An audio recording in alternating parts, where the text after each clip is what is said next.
Hello.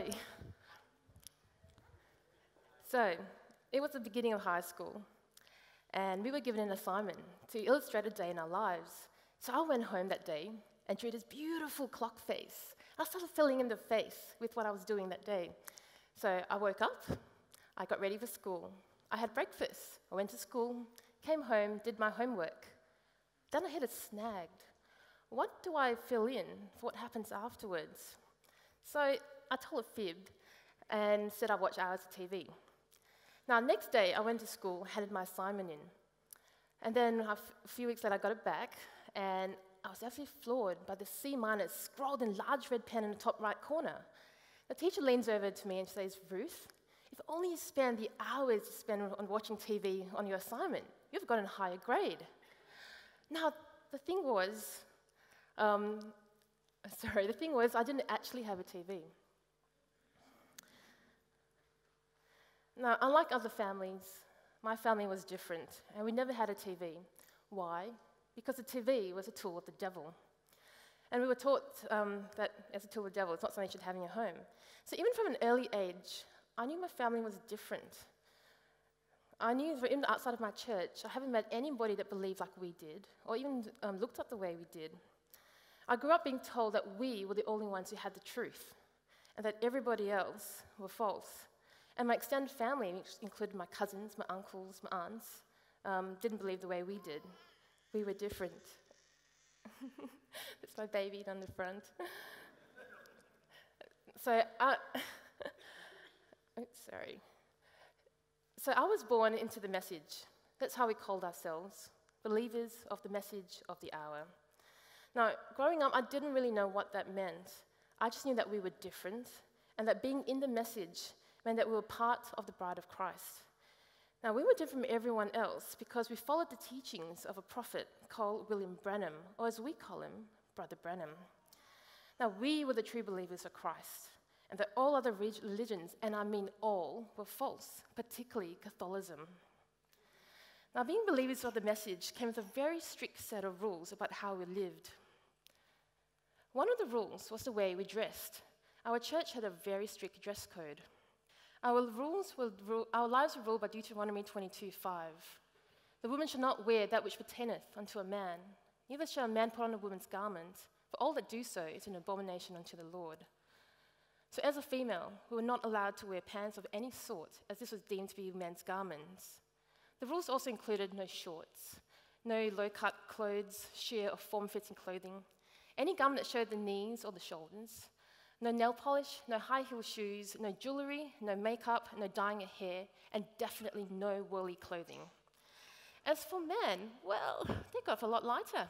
No shorts and no singlets.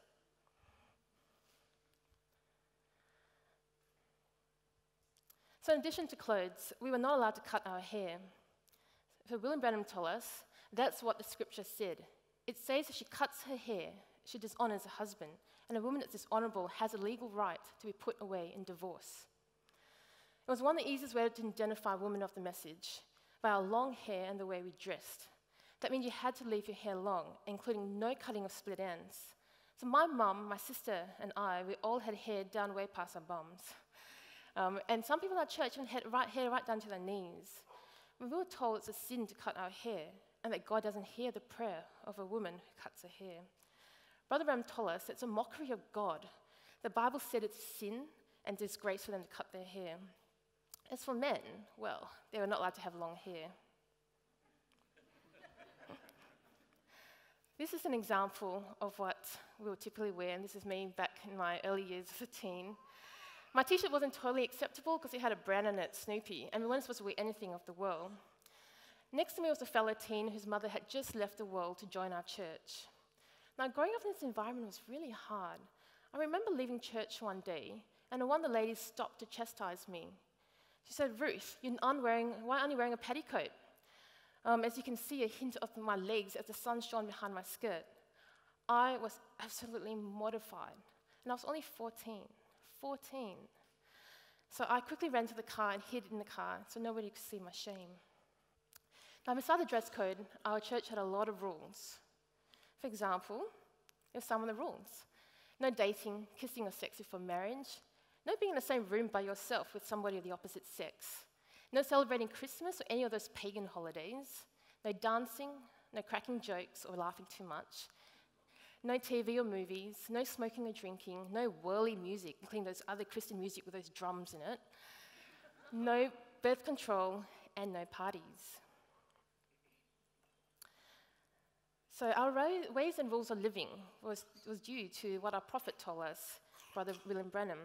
For those unaware of him, William Branham was an evangelist and faith healer from the 1940s to the 1950s. He was generally acknowledged to be the person initiating the post-World War II revivalist healing, so those big faith healing tanks. Okay, Sagan, that's okay. I remember listening to him with awe about his many angelic prophecies that he had. And he had lots of angelic visitations and lots of prophecies, including egg-shaped cars, driverless cars, and that one day LA would sink beneath the oceans.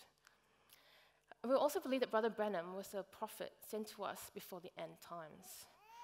Brother Branham was a prominent fixture in our homes. We had a lot of photos of him all around our home, including this one, in which followers believe depict the pillar of fire above our prophet's head.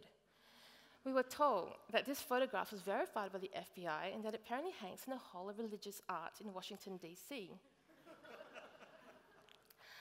This is another photo we have in our home. So this is, again, apparently shows angels surrounding the prophet, is what I was told, anyhow, when I was growing up. Now, many of my memories growing up was listening to Brother Branham's recorded sermons. We will listen to his American Southern accent and follow along with the book. Now, on Sunday mornings, our pastor would preach based on Brother Branham's sermons, and weekday night meetings was listening to Brother Branham's recorded sermons. I remember having bookshelves with these brown cassette tapes filled with his sermons. We were raised to believe that everything Brother Branham told us was the truth, as if God himself had spoken it. Now, I never stopped to think that it was odd that we were listening to the voice of a man who had died 15 years before I was born. We didn't have a regular place of worship for a number of years. Church was often held in the homes of believers. Every Easter, we would have a church convention, and people would come from all around to come to our church convention from our sister churches. We would have fellow ministers from message churches from either Australia or from America. Now, the church convention would go for 4 days. It would start early in the morning and go all the way up to the evening, every day. And I used to feel really guilty that I didn't have the same anticipation and excitement that everybody else seemed to have. Now, Brother Branham had a really strict views and very interesting views on a number of topics, one of which included the role of women. So I was raised to believe that women were not allowed to hold positions of authority, whether it's at home, in church, or at work, if you're allowed to work. At church, the pastor was always a male, and deacons were always male. And we were taught that the only thing a woman was good at was looking after the home and being a mother. I say this with respect, ladies. When a woman gets out of the kitchen, she's out of her place. That's right, that's where she belongs. Outside of that, she has no place. We were taught and constantly reminded that we were made to serve our husbands and that we must submit to the head of the household. For children and unmarried adult females, this was the father. And Colossians 3:18 stated that wives, submit yourselves unto the husbands as is fit to the Lord. We were told to be meek and gentle and not to speak up when males were speaking. We were not allowed to make independent decisions. That was up to the head of the household.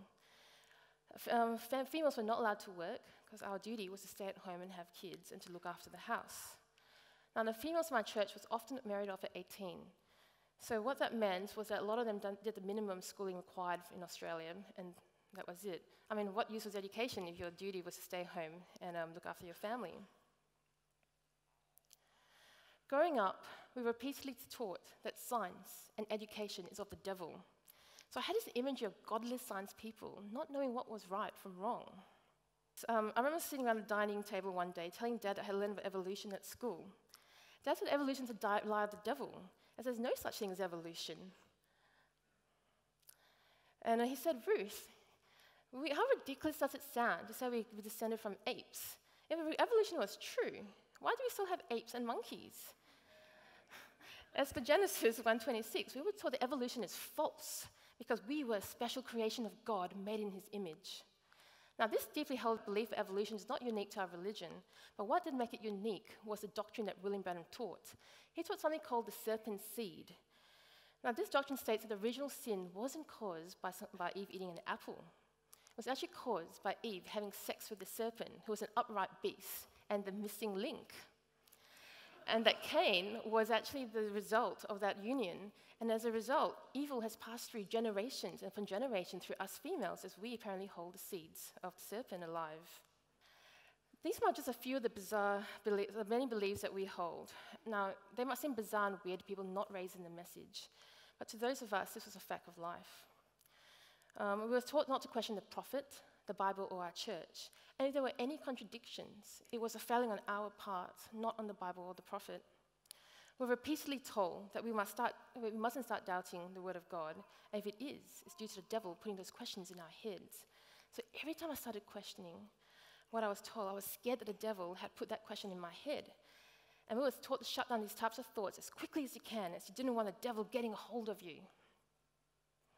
One of the tenets of the message is that we must keep ourselves separate from the rest of the world, from the unbelievers in the world. So we had no TV. And if you had a radio, you only allowed to listen to the news. Definitely no worldly music with strong beats. Books were frowned upon, unless they were religious. So other kids at school were sneaking around drugs, I was sneaking around books. So all the kids in my church were homeschooled. And this was to minimize any contact with the outside world. So the kids in my church had no contact with the outside world. My parents decided to defy the church and send us to a local public school. And to make things worse, they also encouraged us to go to university. But the only reason was they wanted us to be able to have a job teaching music so we could support our future husband and family by teaching music at home. Much of my memory of the message was colored by the fear of being left behind when the rapture happens. For those unfamiliar with these terms, the rapture refers to the second coming of Jesus Christ, when a small number of people get taken up to heaven and a remnant get left behind to suffer through the Great Tribulation. And once this occurs, Antichrist will appear. Now, do you remember seeing photos of clothes on benches as people joked about the rapture? For those of us brought up in the message, this was no joking matter. We were taught that only the bride of Christ would be caught up in a twinkling of an eye, but that this group would be very small and that only for the true believers. A remnant would be left behind to suffer through the Great Tribulation, and that we would have to give up our lives for the message. And growing up, my head was filled with these horrific imagery of torture and persecution. We were often told stories as well of the kind of torments that we would have to go through. And we were taught that the Pope was the Antichrist and that the Catholic Church would be the main driver of the persecution that's to come. We were taught that if you want to do simple things like going to buy groceries, you'll need to take the mark of the beast. There was some kind of unknown marking that would be given by the church, the Catholic Church. So our church spent so much time talking about the book of Revelations. It was really, really scary. And it seemed like the world was a dark place, filled with evil everywhere. And the only safe haven was in the church, in the message, and our brothers and sisters in Christ. The thought of missing the rapture and being left behind was absolutely terrifying. And when I thought about it, I would get butterflies in my stomach and get a cold sweat. The anxiety ate at me constantly. And while I had a lot of happy moments in my family, it was our religious upbringing that exacerbated my anxiety. As a child growing up into my teens, this constant reminding created a terrible behavioral loop of fear and anxiety. Every time I had a non-godly thought, like thinking about a cute boy at school, I would spiral into this deep, dark hole of fear and anxiety. Now, there was an instance as a teenager when I was at home with my sister, and I decided to go downstairs and talk to my mum. So I went downstairs and I called for her, and she didn't answer.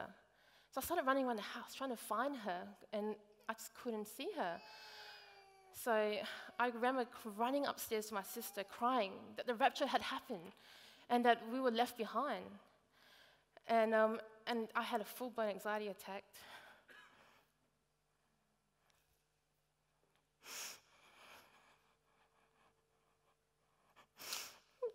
Sorry. And it was only later when my mum came home that I realized that she only had gone out to get groceries and that she thought we had gone for an afternoon nap. Now, as I mentioned earlier, my siblings and I got to go to university. And this was an opportunity for me to learn and experience new things. This was a time when my eyes started opening up, and I started questioning what the church was teaching us. I also met my boyfriend, now husband, through the internet, and we were secretly dating before my parents found out. Now, my high school years and university years was hard. It was a constant battle and a roller coaster of emotion. I was exposed to many new concepts and new experiences and things that just contradicted the way and things that I was taught in church for 21 years.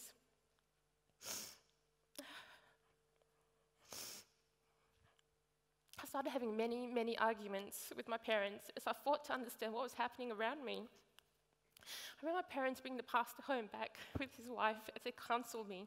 And I remember my parents getting chastised because they were blamed for what had happened to me, for why the devil got a hold of me. And it was their fault that I got an education. And with my self-worth so tied to this fear and constant terror of being left behind, I had a constant battle with what I now know anxiety and depression. I was miserable. I felt like I was drowning in this fear and terror. I was often in tears, crying in the bathroom, hoping that no one would notice. I hid my struggles behind a smile and my friendly demeanor. And at one point, I contemplated driving my car into an oncoming truck. So I had to leave somehow. So I worked hard at finishing my degree and applying for every job I could find, a graduate job, and I eventually found one. So I got one and moved to this place called Canberra. I didn't know where Canberra was, but I knew that it wasn't here. So at 21 years of age, I left Perth with my parents' knowledge. They were really nervous, but I think they were secretly proud that I got a good job. Now, leaving everything behind and coming into this other part of the world was one of the hardest things I ever had to do. Oh, thank you.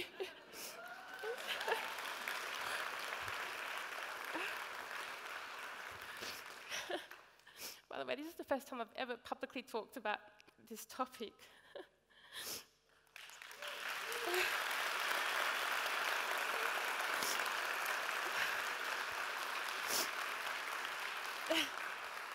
Thank you. Yeah, so building mental model of the world, I had no idea how the world worked when I left. I was brought up in a closed environment. I didn't understand the simple gestures of, the social gestures that people take for granted. I didn't even know if people were trying to be nice to me, or were they trying to take advantage of me. I didn't even know how to have a conversation. I didn't watch TV or listen to popular music. And I was told that everyone outside our church was evil, and that no matter how nice they appeared on the outside. So how do I go about reconciling what I had learned in 21 years of being brought up in a cult with what I'm seeing?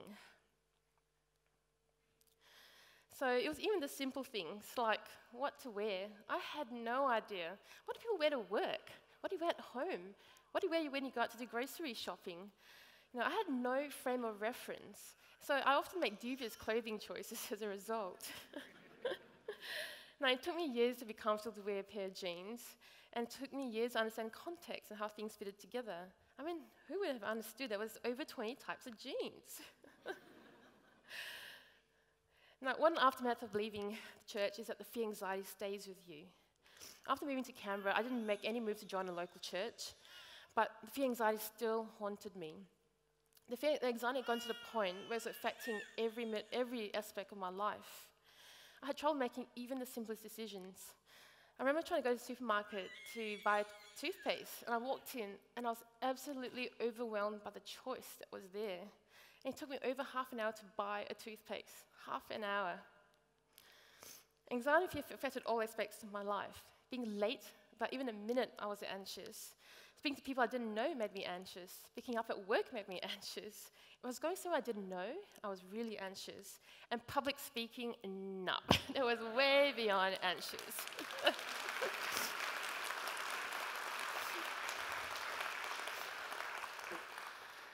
So this anxiety hung around my head, around my neck, like a heavy stone.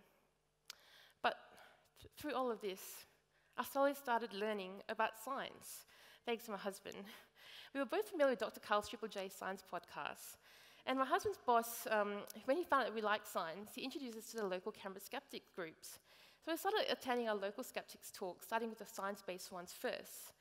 And in there, I started learning how to think about a topic.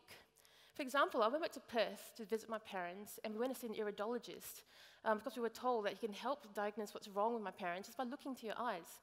So we got there, and there was this massive long line through the door.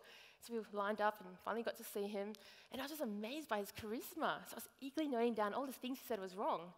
And he tells us, on the way outside, you can buy the medicines he has to help address the problems that he's telling us about. And I was like, oh, that's really helpful.